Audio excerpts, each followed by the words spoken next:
गुज़िश्ता हफ्ते इस्तंबुल में पाकिस्तान और अफगान तालिबान के दरमियान होने वाले मुज़ाकरात और अफगानिस्तान में कायम हुकूमत से मुतल्लिक आज DGISPR ने सहाफ़ियों से गैर रस्मी गुफ्तगू की है।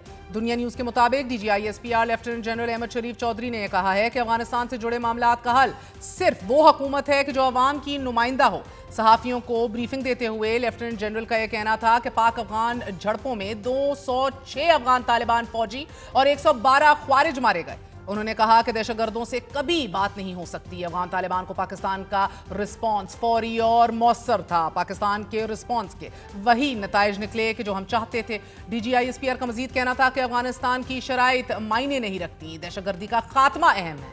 लेफ्टिनेंट जनरल ने यह भी कहा कि अफगानिस्तान में मंशियात स्मगलर्स की अफगान सियासत में मुदाखलत है और वहां से बड़े पैमाने पर मंशियात पाकिस्तान स्मगल की जा रही हैं। जबकि डॉन न्यूज़ के मुताबिक DGISPR ने यह भी वाजे किया कि बस बहुत हो गया, अफगानिस्तान सरहद पार दहशतगर्दी खत्म करे, अफगान तालिबान से सिक्योरिटी की भीख नहीं मांगी जाएगी। लेफ्टिनेंट जनरल ने बताया कि अफगानिस्तान बैनुल-अक़वामी दहशतगर्दी का मरकज है। अफगानिस्तान में हर किस्म की दहशतगर्द तंजीम मौजूद है और अफगानिस्तान दहशतगर्दी पैदा कर रहा है और फिर पड़ोसी ममालिक में फैला भी रहा है। डॉन न्यूज़ के मुताबिक DGISPR का कहना था कि खैबर पख्तूनख्वा के जिला खैबर में सियासी और क्रिमिनल ड्रग माफिया के गठजोड़ मौजूद है और खैबर एजेंसी दहशतगर्दी में ड्रग का पैसा इस्तेमाल हो रहा है, जबकि तीरा में दहशतगर्दी के सबसे ज्यादा वाकयात हुए। तर्जुमान पाक फौज ने यह भी वाजे किया कि मुल्क में 2025 के दौरान 62,000 से ज्यादा ऑपरेशन किए गए और इस दौरान ऑपरेशन में 1667 दहशतगर्द मारे गए, जबकि दहशतगर्द हमलों में 206 सिक्योरिटी एहलकार शहीद हुए।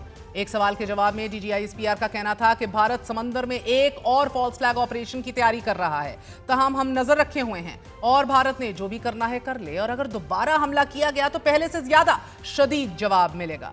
बयान इस वजह से भी अहम है क्योंकि भारतीय रियासत बिहार में 6 से 11 नवंबर के दौरान असेंबली इलेक्शन होने जा रहे हैं और इन इलेक्शंस पर असरअंदाज होने के लिए मोदी सरकार पाकिस्तान की सरहद के करीब नाम निहाद ऑपरेशन तरशौल शुरू कर चुकी है।